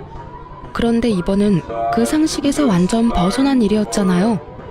피해는 저와 저희 집이 다 당했는데 자기 가족만 감싸고 도는 남편 놈을 보니 제가 결혼을 잘못했나는 착각까지 들 정도였으니까 말이죠. 그제서야 남편 놈은 눈을 동그랗게 뜨고는 주춤거리며 제게 말을 하더군요. 자기야, 내가 정말 미안해. 내가 잠깐 정신이 나갔나 봐. 아, 그래. 당신은 충분히 화낼 수 있지. 나도 형 때문에 화나고 짜증나서 그랬어. 당신한테 화내야 할 일이 아닌데. 화 다 내고 사과하면 뭐가 달라져? 내가 기분 나쁜 건 너는 할 말 다 해서 속이 시원해졌고 사과 한마디면 끝나는데, 나는 속으로 더 열받고 있는데 수천 마디 말을 당신 사과 하나 때문에 못하게 된다는 점이야. 여기서 화를 내면 또 나만 나쁜 여자 되는 거니까. 사과를 할 거면 사과할 일을 좀 만들지 마. 생각해보면 단순하잖아. 아니면 좋게 말하고 끝날 일들이었고. 당신 가족이 저렇다는 건 이미 저렇게 됐으니 어쩔 수 없지만 그렇다고 당신까지 나를 이런 식으로 대하는 건 아니지. 미안해. 정말 미안해. 그 형이랑도 절대 연락 안 하고 살 거야. 당신한테 더 이상 피해주지 않도록 조심하면서 살게. 장인어른께 빌린 돈들도 최대한 내가 빨리 갚을게. 그러니까 화 풀어. 당연한 말을 내가 화를 내고서야 하는 남편을 보며 저는 한숨만 푹푹 내쉬었습니다. 신혼여행을 갔지만 순간순간마다 그 일들이 떠오르니 제대로 즐길 수가 없었어요. 저의 신혼여행은 그렇게 완전 엉망진창인 기분으로 끝내게 됐죠. 그 기간 내내 남편은 제 눈치를 보기에 바빴고요. 자기가 잘못한 건 알았는지 아니면 제가 생각보다 더 길게 화를 내는 게 신경 쓰였는지 뭐가 그 사람 진심인지 모르겠지만 더 이상 길게 화내봐야 일어난 일은 일어났고 제 기분은 더 나아질 리 없다는 생각에 남편에게 말했어요. 아주버님이랑 제대로 정리해. 절대로 그 사람이 당신이랑 우리 집에 피해주지 않도록 당신이 확실하게 하라고. 그리고 만약에 한 번만 더 이런 일로 나랑 우리 집에 문제 생기도록 만들면 그때는 이렇게 살지는 않을 거야. 이혼 이야기가 나오더라도 이상할 일 없는 거 알고는 있어? 결국 저의 으름장에 남편은 그 뒤로 제 눈치만 보더군요. 그렇게 그 일은 어떻게든 마무리가 됐습니다. 다만 앙금은 다 가라앉지 않았죠. 그래도 더 이상 시댁이나 아주버님에 대한 이야기가 저에게는 들려오지 않는 걸 보며 천만다행이라고 생각하며 살았어요. 그렇게 4년 동안 별 문제 없이 지나갔어요. 아버지에게 빌린 돈 1,500만 원도 남편 월급으로 2년 만에 다 갚을 수 있었어요. 그리고 4년째 결혼기념일에 남편은 저를 굉장히 충격에 빠뜨리는 일을 저질렀습니다. 그날은 남편과 둘이서 좋은 시간을 보낼 생각으로 가득한 하루였어요. 저희가 애가 없다 보니 이번 기회를 잘 이용하면 아이가 생길 것 같아서 굉장히 즐거운 마음으로 스테이크를 굽고 스파게티와 디저트를 손수 준비했어요. 그리고 도어락 비밀번호 누르는 소리가 들리고 저는 부엌에서 쏜살같이 뛰어나가 남편을 맞이하려 했어요. 그런데 제 눈에 들어온 것은 시부모님 두 분과 뒤에선 남편이 들고 온 커다란 캐리어였어요. 제 얼굴에서 웃음이 사라진 것은 당연한 순서였죠. 아버님, 어머님, 여기는 갑자기 무슨 일로... 제 말에 시부모님은 민망한 표정으로 남편을 쳐다봤습니다. 여보, 이게 다 무슨 일이야? 어머님, 아버님이 어째서 이 시간에 갑자기 우리 집에 오신 거야?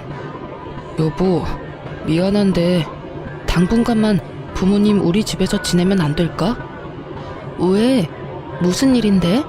집에 물난리라도 났어? 한창 장마철이라 여기저기 물에 잠겼다는 말을 많이 들어서 시부모님 집도 물난리가 난 줄 알았어요. 그런데 남편이 고개를 흔들더군요. 아, 형이 아버지 집 계약서랑 인감도장 들고 가서 집을 팔아버렸어. 뭐? 갑자기 아주버님 이야기가 또 왜 튀어나와? 여태껏 가만히 있다가 왜 지금에서야? 사실 의아하긴 했죠. 그 아주버님 성격이라면 시부모 집 따위 애저녁에 팔아먹을 것 같았거든요. 워낙 들은 게 많아서 말이죠. 그러니까 이상하잖아요. 돈 나올 구석만 있으면 뭐든 다 뺏어가는 사람이 여태껏 그 집을 가만히 놔뒀다는 게 좀 수상하더라고요.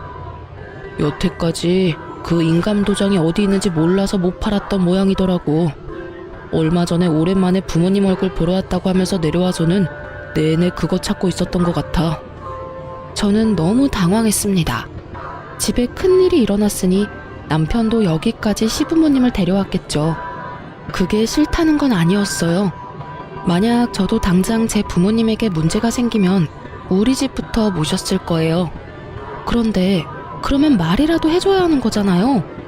저번에도 그러더니 이번에도 남편은 제게 한마디도 없이 시부모님부터 먼저 데리고 와서 대뜸 들이밀면 해결이 되는 줄 아나 봐요. 여보, 내가 항상 말했잖아. 미리 말을 좀 하라고. 이런 일 생겨서 모시고 올 것 같으면 나한테도 미리 상의라도 한마디 했어야 하는 거 아니야? 미안해. 당신이 거절할까봐 여기까지 부랴부랴 모신 것도 있어. 그치만 이 장마철에 어디서 지내게 해. 부모님 모셨다고 뭐라 하는 게 아니야. 미리 최소한 아버님이 당신한테 이런 일로 연락을 했으면 그때라도 나한테 이야기를 했어야지. 그래야 내가 뭘 준비를 하든 말든 할 거 아니야. 이렇게 다짜고짜 모시고 오면 이 늦은 시간에 부랴부랴 두 분 모실 방 정리해, 청소해, 식사도 2인분 뿐인데 어떻게 하라는 말이야. 미안해. 방도 내가 다 정리하고 청소도 내가 하고 두 분 밥도 내가 알아서 할게. 그러니까 제발 여기 있게만 해줘. 부탁이야. 남편이 제게 사정하는데 도와주지 않을 수도 없었어요. 두 분이 본인들이 원해서 또는 며느리 괴롭히고 싶어서 들어오는 것도 아니고 두 눈 가득 제 눈치 보는 걸 뻔히 알면서도 그분들을 내칠 만큼 제 마음이 모질지도 못했죠. 그렇지만 이대로 계속 살 수도 없는 노릇이었습니다. 두 분은 할 일을 찾지 못해 계속 불안해하셨고 계속 시골로 내려가고 싶어 하셨어요. 결국 저와 남편은 상의 끝에 제가 모아뒀던 돈 2천만 원을 시골에 있는 집에 월세 보증금으로 넣어 시부모님 두 분을 모시기로 했어요. 전세를 해드리고 싶었지만 돈이 없으니 어쩔 수 없이 월세를 들어갈 수밖에 없었죠. 그렇게 보증금을 넣으면서 이름은 제 이름으로 계약했어요. 그 아주버님이 언제 또 이 재산을 노릴지 모르니 제 이름으로 해야만 했죠. 시부모님도 남편도 모두 동의한 사항이었어요. 그렇게 어떻게든 급한 불은 껐지만 저는 속으로는 내내 부글부글 끓었어요. 남편도 남편이지만 그 시숙의 존재 때문에요. 도대체 뭐하는 작자이길래 우리에게 이렇게 피해를 주나 싶었거든요. 어떻게든 한 번은 정리해야 할 문제라는 생각이 들었죠. 아니, 평생 동안 모은 돈을 갈취당하면서 살 수는 없는 노릇이잖아요. 그래서 결국은 각오를 다지고 아주버님의 뒤를 캐기로 했어요.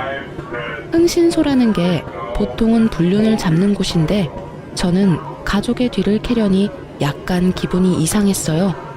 그래도 이대로라면 우리가 피해를 고스란히 입겠다 싶어서 어디서 뭘 하는 사람인지 주소와 전화번호를 알고 싶다고 했어요. 흥신소 직원이 남편은 전화나 주소 같은 건 모르냐고 묻길래 남편도 연락을 끊어서 모른다고 말했거든요. 그런데 얼마 뒤 흥신소 직원이 제게 아주버님 조사한 서류를 주더라고요. 진짜로 남편이 모르는 거 맞나요? 저희가 뒤를 캐보니 전혀 다른 내용이던데 한번 확인해 보시죠. 그게 무슨 말이에요? 남편도 시숙이랑 연락 끊은 지 오래돼서 모른다고 하던데. 그 시숙이라는 분이 남편 뒷조사를 했던 것 같더라고요. 그래서 저희도 조사하면서 알게 된 사실인데 두 사람이 뭔가 거래를 한 것 같던데 그 부분은 저희가 상세히 알기는 어렵고요. 사실 저희가 완전 다르다고 한 건 그 뒷부분에 넘어가면 있거든요. 먼저 확인 한번 해보세요. 흥신소 직원의 말에 저는 서류를 한 장 한 장 넘기다가 너무 놀라 뒷목을 잡을 뻔했어요. 게다가 너무 화가 나서 손에 힘을 너무 많이 주는 바람에 들고 있던 서류까지 구겨지고 찢어졌죠. 뒷조사에는 아주버님만 있었던 게 아니었어요. 남편이 웬 여자와 만나는 게 찍혀 있더라고요. 여기서 불륜이라니. 제가 너무 놀라 부들부들거리고 있자 그 직원분이 저한테 말해주더군요. 저희가 서로 만나는 걸 직접 확인했습니다. 두 분이 뭔가 이야기를 하고 남편분이 돈을 건네더군요. 두 분의 대화 내용은 일단 녹음해 왔습니다. 그리고 의뢰 대상만 쫓으려고 하다가 혹시나 해서 남편분도 같이 쫓았는데 이런 결과가 나왔어요. 맨 마지막에는 숙박업소에 함께 들어갔다가 함께 나오는 남편과 상간녀의 모습이 그대로 찍혀 있었어요. 아주버님을 조사하려다가 남편의 불륜을 알게 된 제 기분은 완전히 바닥을 쳤습니다. 그리고 직원이 들려주는 대화 내용을 듣고는 더 열이 받아버렸죠. 왜 또 돈을 달라고 하는데? 나 이제 돈 없다니까? 그 일은 저번에 준 2천만 원으로 끝난 거잖아. 형이 비밀 지키겠다고 했고 그것 때문에 내가 아버지 인감이랑 집 계약서 어디 있는지 알려줬잖아. 야, 그럼 네 마누라가 알아도 좋아? 너 네 마누라한테 돈 많이 빌렸다며? 네가 밖에서 그런 짓이나 하고 돌아다니는 거 알면 마누라가 참 좋아하겠다. 그치? 돈 주기 싫으면 말어. 내가 직접 네 마누라한테 가서 네가 어떤 여자랑 어디서 뭘 하는지 가르쳐 줄 테니까. 이 대화를 들으니 단번에 알겠더군요. 시숙은 남편이 바람 피운 장면을 목격했던 거예요. 그리고 그걸 비밀로 해주는 조건으로 남편을 꼬드겨 인감도장을 찾아 집까지 팔 수 있게 됐고요. 이 모든 게 남편 놈의 불륜 때문에 벌어진 일이라는 것도 일목요연한 일이었습니다. 그래놓고 모든 걸 자기 형 책임으로 몰아가다니.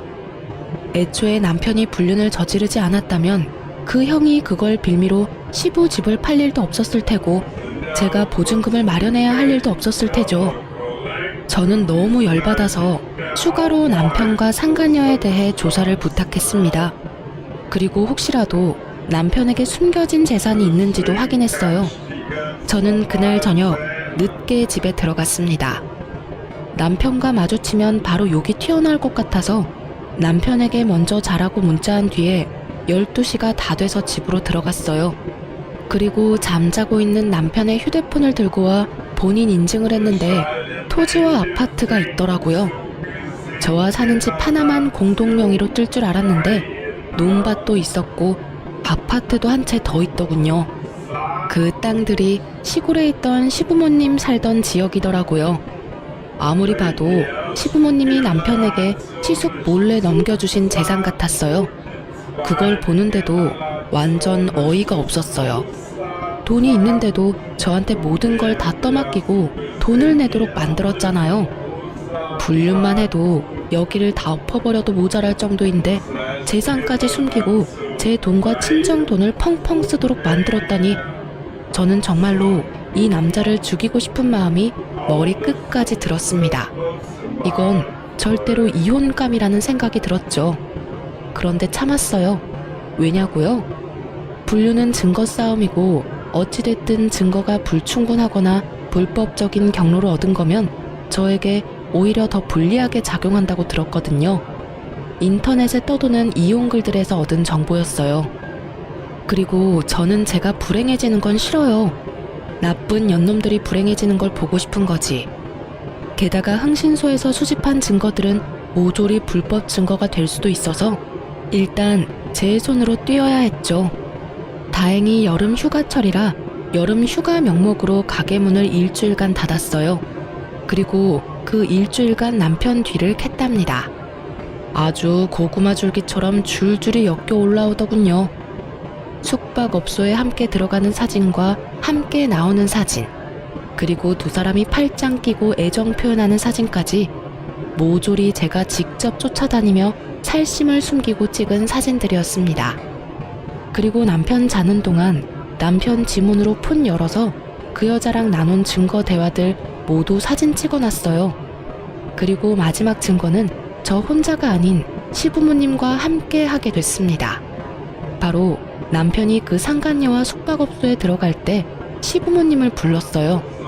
저는 시부모님에게는 남편이 할 이야기가 있다는 말로 이쪽으로 오시도록 만들었습니다. 몇 호에 들어갔는지 확인한 저는 그 방문 앞에서 동영상을 찍기 시작했습니다. 문 앞에 바짝 대고 있어서 그런지 녹음이 그래도 됐더군요. 두 분 부모님이 왜 이런 곳으로 불렀냐며 눈살을 찌푸리는데 저는 잠시만 계셔달라고 했어요. 남편이 여기서 곧 나올 거라고요. 부모님은 전혀 의심도 안 하시더군요. 그리고 문이 열리자 남편이 제 얼굴을 보며 깜짝 놀랐어요. 어머니, 아버지, 그리고 당신 여기서 뭐 하는 거야? 뭐 하긴, 남편 같지도 않은 놈 불륜 증거 잡고 있지. 내가 이 방 앞에서 장장 2시간을 기다렸다, 이 새끼야. 네가 감히 날 놔두고 바람을 펴? 네가 어떻게 그럴 수 있어? 어? 남편에게 소리 지르자 남편 뒤를 따르던 여자가 놀라서는 다시 방으로 들어가서 문을 걸어 잠그더군요. 저는 그 방 안에 소리쳤어요. 나올 때까지 나도 안 가. 지금 당장 모면하려고 해도 어차피 나올 구멍은 여기뿐이거든. 앞에서 기다릴 테니까 얼굴이나 한번 보자. 그때 남편이 제 손을 확 잡더군요. 그만해. 여기서 뭐 하는 거야? 할 말 있으면 나한테 해. 더러우니까 손 떼. 너한테 할 말이 없을 리가 있겠냐? 더러운 놈. 어디서 나한테 이래라 말아야. 하긴 상간녀보다 네가 더 더러운 놈이지. 우리 부모님은 왜 모셔왔어? 너 부모님들한테 할 이야기 없어? 난 네가 할 이야기 많을 것 같아서 모시고 왔는데 집 때문에. 무슨 소리 하는 건데? 저는 시치미 떼는 남편과 아무것도 모르는 시부모에게 흥신소에서 받아온 녹음본을 들려줬어요. 그걸 듣는 동안 남편놈 얼굴은 새파래지고 시부모 얼굴은 벌겋게 달아올랐습니다. 이 인간 말종 같은 놈아, 네가 그걸 네 형한테 알려준겨? 아이고, 세상에 믿을 놈 하나 없다더니 어떻게 네가 그런 짓을 해? 이놈아, 너 그러면 내가 준 논밭이랑 아파트는 어쨌냐? 너 설마 그것까지 팔아먹었어? 아니에요. 그건 아직 있어요. 제 명의는 아니지만. 네 명의가 아니면 누구 명의로 되어 있는데? 남편이 망설이자 시모가 저를 쳐다보며 말하더군요. 설마 며느리 앞으로 했니? 맹세코 제 앞에는 아무것도 없어요. 지금 사는 아파트도 공동명의고 두 분 보증금도 겨우 모은 제 전 재산이거든요. 그럼 설마 너 저 여자 앞으로 다 돌려놨어? 그 말에 남편놈이 말을 하지 않고 고개만 돌리자 시부모가 그 자리에서 털썩 주저앉았어요. 너 미쳤어? 부부 사이도 아닌 생판 모르는 여자한테 지금 전 재산을 맡긴 거요? 난리가 났습니다.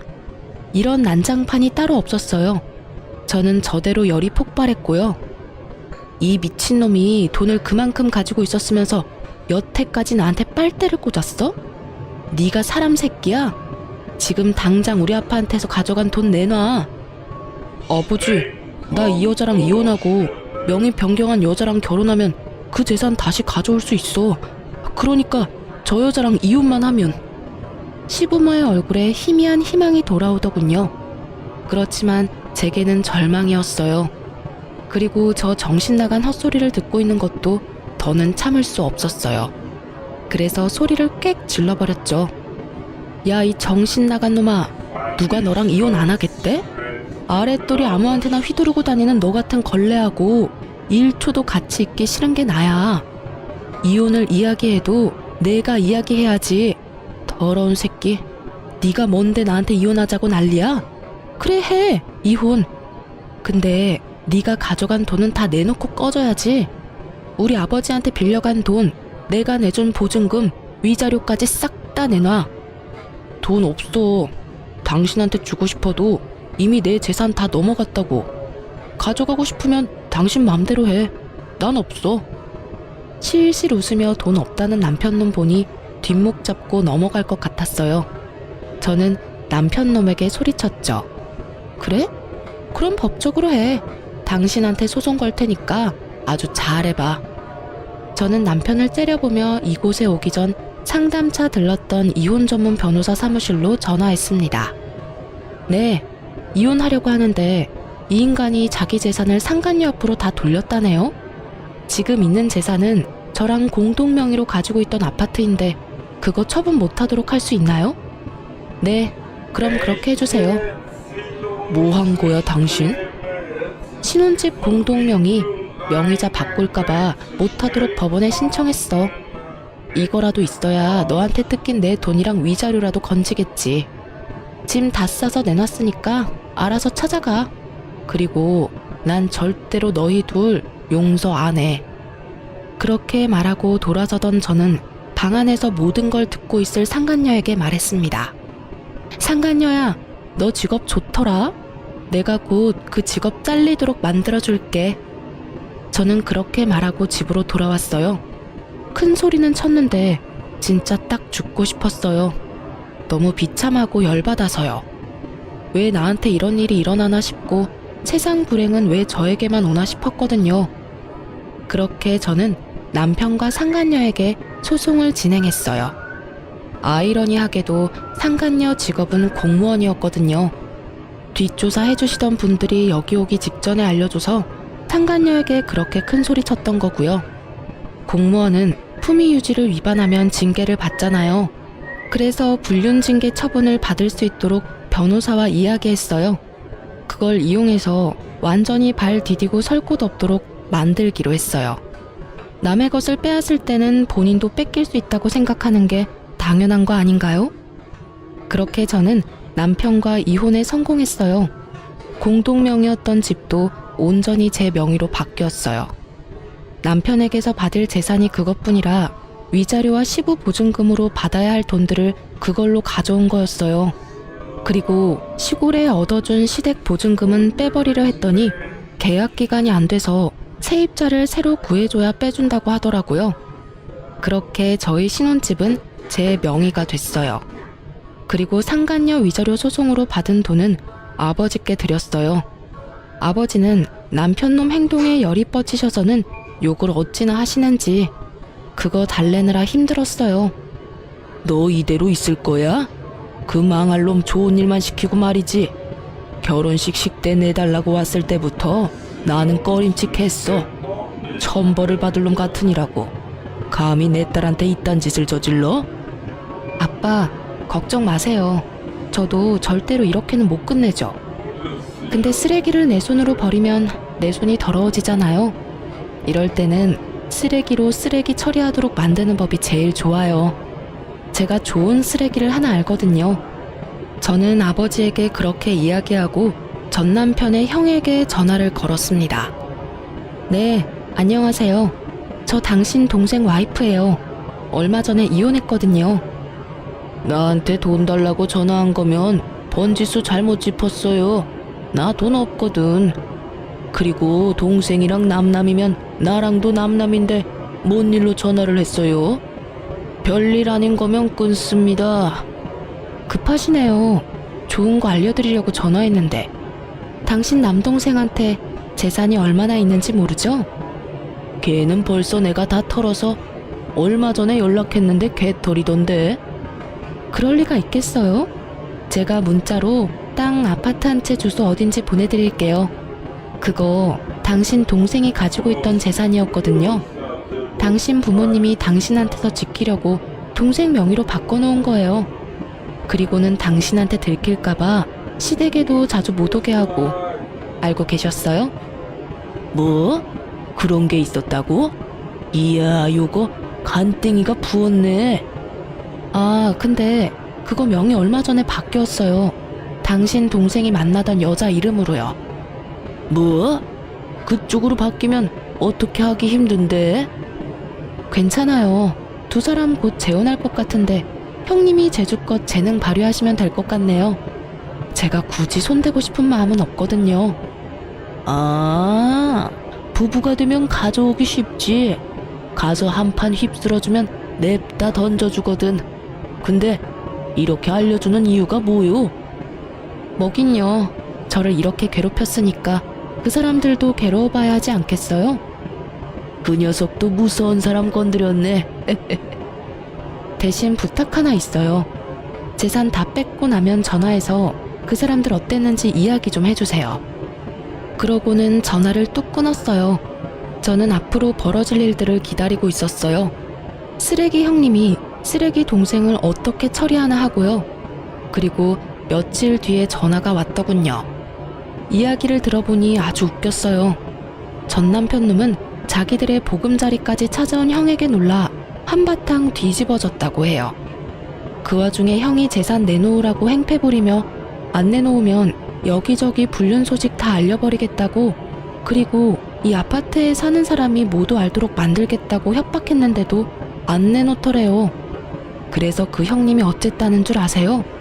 상간녀 부모한테 가서 무슨 자식을 그따위로 키웠냐고 불륜이나 해서 남의 가정 깨고 남의 재산 다 가져간 파렴치한으로 만들어버리는 바람에 결국 상간녀 부모 쓰러져서 몸져 누웠다고 하더군요. 그리고 그 이야기 듣고 뛰쳐온 상간녀가 결국에는 전 남편에게 받았던 재산 싹 다 돌려줬다고 했답니다.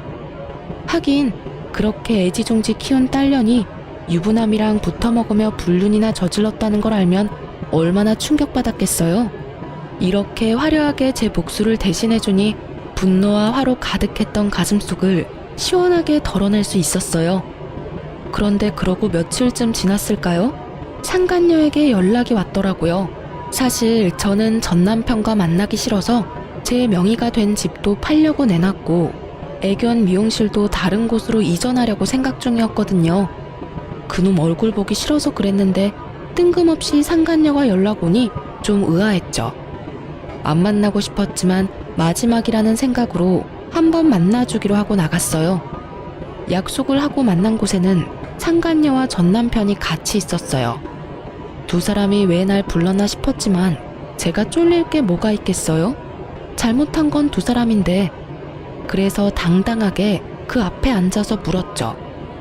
왜 보자고 하셨어요? 꼭 이렇게까지 했어야 해요? 상간녀 표정이 그 전과는 다르게 아주 시달려서 눈밑이 시커멓게 기미가 꽉 꼈더군요. 마치 상간녀의 앞날처럼 말이죠. 저는 싱긋 웃으며 정말 아무것도 모른다는 것처럼 물었죠. 뭘요? 아주버님요. 아, 그분요? 그분이 왜요? 저희 주소랑 이 사람 재산 있는 거 알려준 게 당신이라면서요. 그 사람이 저희한테 다 말해줬어요. 혹시 우리 부모님 찾아가라고 한 것도 당신이 한 짓이에요? 어이가 없네. 이젠 뭐든 다 내 탓이야? 네가 뭔데 나한테 그딴 소리 하는데. 그래서 나한테 책임이라도 씌우고 싶어서 그래? 내가 알려줄까? 너희 집 주소 그리고 저기 찌그러져 있는 저 새끼가 가지고 있던 재산 내가 다 알려줬어, 그 형님한테. 그런데 난 알려준 것뿐이야. 세부적인 일은 그분이 혼자서 다 하셨지. 내가 왜 그런 일을 해? 미안한데 쓰레기 치우는데 내 손을 쓰는 건 너무 더럽잖아. 그것도 하나가 아니라 둘이나 됐는데. 그래서 사고 치는 거 좋아하는 사람한테 정보 하나 준 것뿐이야. 그렇다고 내가 뭘 해달라고 요구한 적 없어. 녹음한 거 있는데 들어볼래? 진짜로 당신이 시킨 게 아니라고요? 내가 말 안 했어도 언젠가는 당신들 찾아갔을걸? 거기 짜져있는 아저씨가 대답해봐요. 맞죠? 당신 형님 그러고도 충분히 남을 사람이잖아. 결혼식 전까지 한 번도 그 존재에 대해 들어본 적 없는 형님이 우리 결혼식에 와서 시댁 축의금 홀라당 훔쳐서 도망가서 결국에는 우리 친정아버지가 그 돈 내도록 만들었죠. 돈 될 만한 땅도 그렇게나 많이 가지고 있었으면서 돈 한 푼 안 내고 나한테 돈 다 내도록 만들었잖아. 그게 이 인간 수법이라고. 그 형님이라는 쓰레기 같은 인간이랑 똑같은 쓰레기. 제 말에 상간녀가 분노를 삼키려는 건지 이를 꽉 깨물더군요. 이제 알겠어? 네가 가져간 게 저런 인간이야. 잘 됐지 뭐. 나만 아니면 되니까. 야, 이 나쁜 놈아. 그런 가족이 있었으면 나한테 말을 했어야 할 거 아니야. 너 지금 나 속이고 결혼하자고 한 거라고. 아줌마, 다 됐으니까 이 남자 데리고 가요. 다시 가져가라고요. 저 새끼 때문에 나는 3년간 악착같이 공부해서 들어간 번듯한 직장에서도 해임됐고 결국에는 소문까지 다 나서 얼굴도 못 들고 다니게 됐어. 우리 부모님은 아예 내 얼굴 볼 생각도 안 하고 이놈은 자기도 회사 잘려서 놀고 있지를 않나 위자료 대신 내준다는 말만 믿고 있었는데 그 형이 나타나서 다 빼앗아 가질 않나.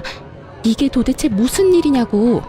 당신이 남자 간수를 못하니까 지나가는 나 같은 여자가 봉변을 당하는 거잖아. 아니, 눈 맞은 건 둘인데 왜 나한테 성질이야.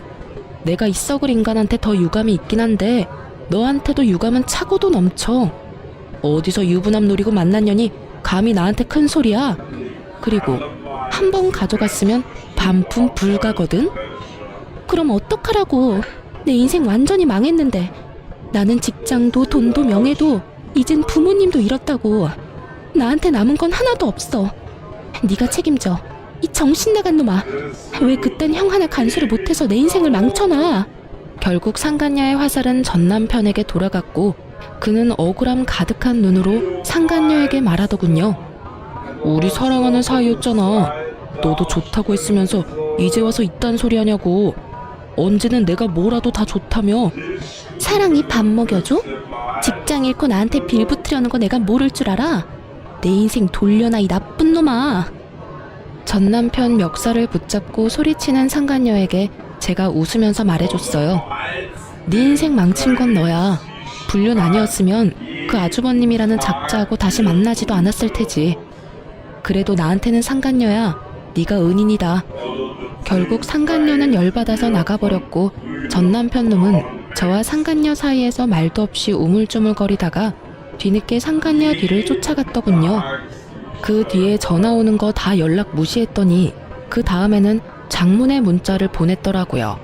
안 읽고 지우려다가 2달 뒤에 생각나서 한번 읽어봤는데 아주 쓸모없는 것들만 써져 있더라고요.